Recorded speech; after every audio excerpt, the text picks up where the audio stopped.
Halo sahabat, teman-teman peternak ayam kampung. Ya, dalam pembelajaran kali ini kembali, tetapi saya bukan di kandang belakang rumah ya.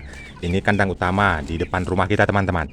Nah, saya perlihatkan ada indukan yang sedang bermain. Ini semi umbaran ya. Ada satu jantan yang sudah lumayan tua ya. Ini sudah hampir 2 tahun usianya, teman-teman. Artinya sudah memasuki usia expired ya. Begitu juga betinanya yang sudah sekitar ya mungkin sudah ada 8 kali bertelur ya. Masanya sudah 8 kali bertelur, artinya ini akan dihilangkan teman-teman ataupun kita jual. Nah, kita ganti dengan calon indukan yang seperti ini. Ini saya sudah sediakan teman-teman. Bagaimana calon indukannya kita akan belajar. Terlebih dahulu kita akan sampaikan kepada teman-teman kondisi nanti bisa kalian lihat sendiri ya. Bisa kalian lihat sendiri bagaimana kondisi ayam untuk betinanya itu yang sudah tidak layak lagi. Nanti kalian perhatikan dalam kondisi yang sudah kalian miliki itu bulunya akan terlihat kusam teman-teman. Bulunya sudah terlihat kusam dan kondisi kakinya ataupun cacat yang dimiliki fisiknya itu akan lama-lama terserang seperti itu teman-teman. Itu matanya sudah mulai tertutup ya. Itu ada pembengkakan sudah mulai tertutup, tetapi nanti kita akan tetap obati ya.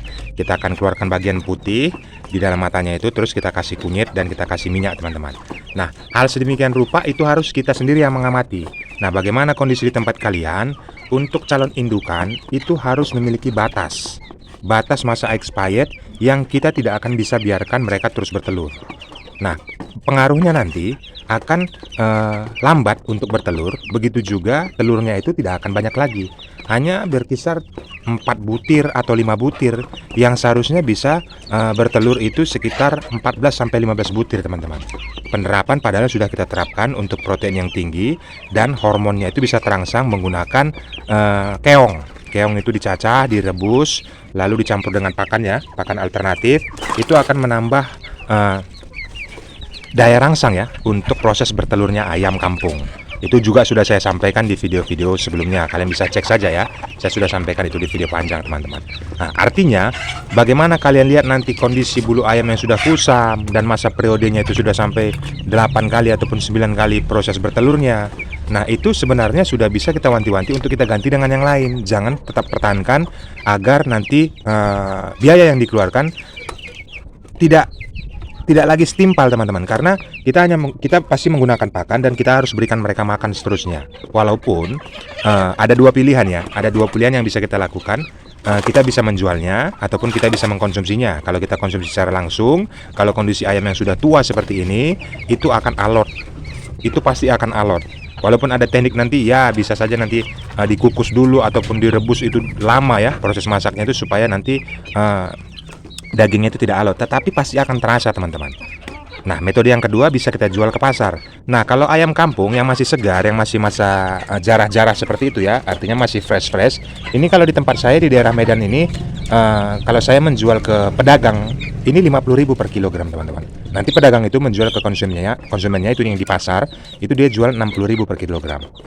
Nah, kalau saya jual nanti ayam yang sudah tua seperti ini, yang sudah memasuki masa expired ya, untuk bertelurnya itu sudah pasti terganggu.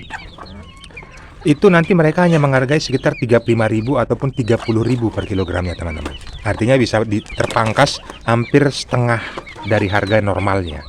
Tetapi setelah dipikir-pikir, melakukan perbandingan, ya memang kita harus lakukan tindakan salah satu yang saya bilang tadi, dikonsumsi secara langsung atau dijual saja.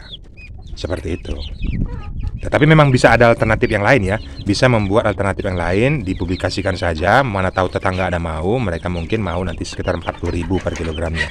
Karena kalau kita jual pun nanti ke pedagang yang ada di pasar, mereka mau tampung ini sekitar 30.000, mereka nanti akan jual sekitar 45.000 per kilogramnya teman-teman.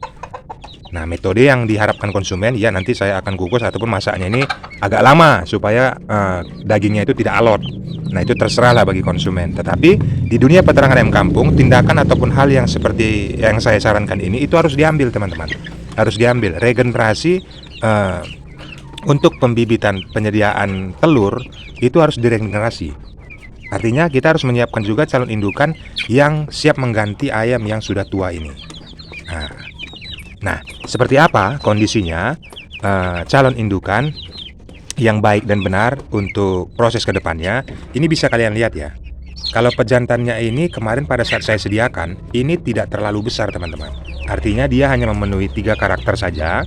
Yang pertama dia itu berjengger, ekornya bisa kalian lihat ya, ekornya itu nungki ke atas dan bulunya itu mengkilap. Kalaupun ada tambahannya lagi nanti, kalian bisa perhatikan matanya itu sangat jernih sekali teman-teman, tajam matanya. Nah, karakter seperti itu kalau sudah dimiliki untuk pejantan itu baik sekali untuk mengawini calon-calon indukannya.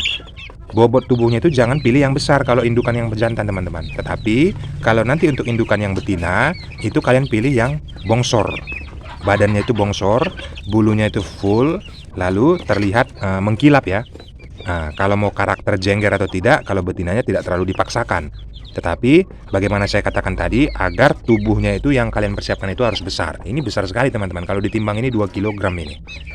2 kg. Nah, bagaimana kondisinya? Pemilihan bibit ataupun pemilihan calon indukan itu memang sangat sensitif karena nanti dampaknya akan ada pada hasilnya teman-teman. Nah, seperti ini, kita akan berada di satu kandang ini yang ada sekitar 25 ekor ya. 25 ekor calon indukan yang sudah dipersiapkan. Ini calon indukan yang sudah dipersiapkan. Nah, kalian bisa lihat ini. Ini usianya baru 4 bulan dan ya sepertinya sekitar setengah bulan lagi ataupun 1 bulan lagi sudah mau masuk proses kawin ya. Karena kondisinya memang saya mengharapkan embrionya itu supaya ada.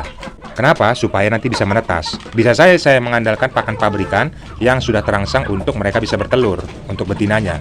Tetapi itu tidak akan bisa menetas teman-teman. Makanya saya berharap supaya ini terjadi proses telurnya dari hasil perkawinan si jantan. Ini bisa kalian perhatikan teman-teman itu. Jantannya tidak terlalu besar, hanya sekitar 1 kg 3 on saja ini. 1 kg 3 on atau 1 kg 4 on lah. Nah, untuk betinanya hampir lebih besar betinanya daripada jantannya. Ini, kalian bisa perhatikan ya. Jadi jantan yang saya sediakan ini lebih kecil ya kalau kita bandingkan dengan yang betinanya yang bongsor-bongsor seperti ini, bahkan lebih kecil calon betinanya. Ini kalian lihat. Ini 1 kg 6 on sudah ada ini. Jadi memang saya pilih yang bongsor-bongsor teman-teman. Jantannya itu lebih kecil saja. Karena nanti kalau misalnya genetik untuk keturunan dari ayamnya itu kalau misalnya terjadi penetasan, dia akan mengikuti postur tubuh dari indukannya. Seperti itu. Nah, daya tahan tubuh untuk ayam itu pilih dia yang karakter jengger ya. Untuk pejantannya itu tidak ada negosiasi kalau kalian menginginkan hasil yang baik. Itu pilih karakter yang jengger seperti ini. Ini karakter jengger seperti ini sangat baik sekali untuk calon indukan. Ini kalian bisa lihat. Ini berjengger juga ini. Dan ini tidak besar juga, ini hanya 1 kg 2 on ini saya timbang. Nah, bandingkan dengan betinanya ini. Ini betinanya ini. Nah, ini betinanya, besar sekali teman-teman. Nah, tidak sebanding seperti jantannya. Sementara hal sedemikian rupa inilah yang membuat ayam itu akan mudah kawin. Dia akan mudah kawin teman-teman. Kalau kita buat nanti pejantannya itu lebih besar ataupun paling tidak seimbang ya, seimbang, itu pejantannya akan lebih agresif, akan mudah mendapatkan indukannya ini. Indukannya ini tidak akan ngelak-ngelak teman-teman.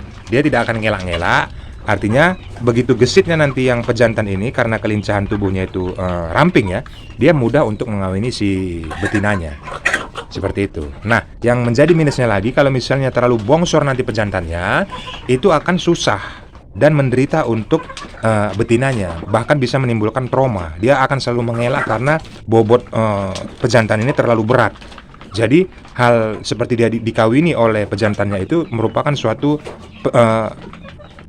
penyiksaan bagi dia. Nah, itu sudah masuk dalam ranah bagaimana kita mencoba mempelajari secara ilmiah karakter dari ayam, terkhusus ayam betina teman-teman.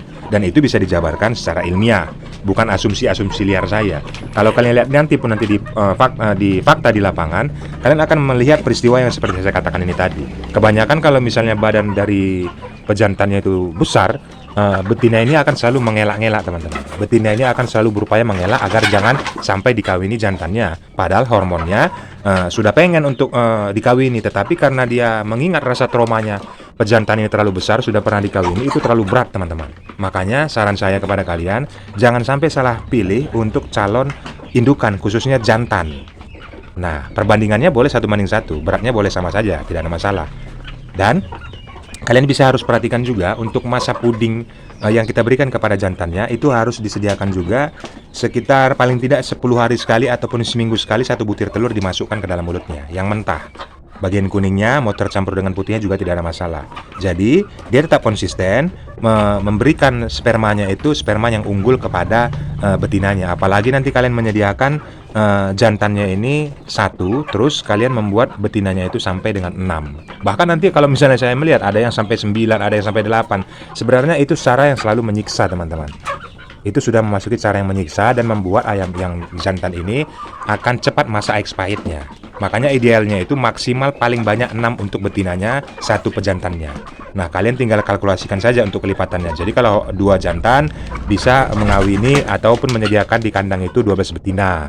Kalau 3 jantannya berarti ada 18 betina. Nah, jangan sampai lebih. Nanti kalian sediakan ada 1 pejantan, rupanya di dalam kandang itu ada 10, ada 9. Nah, itulah yang menyebabkan nanti bagaimana rasa ingin untuk kawin dari jantan ini ada, tetapi spermanya itu tidak lagi produktif ataupun spermanya itu tidak lagi bagus ya. Artinya hanya asal-asalan saja. Makanya nanti daya tahan tubuh ayam itu yang dilahirkan, apalagi nanti kalian proses telurnya itu kalian tetaskan. Nah, itulah yang menyebabkan nanti daya tahan tubuh ayam itu menjadi lemah. Nah, seperti itu teman-teman. Bagaimana pandangan kalian? Apa yang sudah terjadi di tempat kalian? Coba kalian tumpahkan saja di kolom komentar. Nanti akan saya jawab berdasarkan pengalaman yang sudah ada, yang sudah terjadi di Jari Pelawi ini. Nah, apapun kendala kalian di peternakan, baik itu masalah penyakit, apapun silahkan teman-teman tanyakan di kolom komentar. Saya akan jawab nanti berdasarkan pengalaman saya, bukan asumsi liar atau apalagi hoax ya. Saya tidak akan mungkin menciptakan hoax yang saya sampaikan kepada kalian.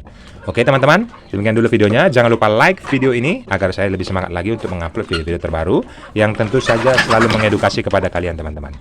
Semangat terus untuk dunia peternakan yang kampungnya. Salam kasih dari Jari Pelawi.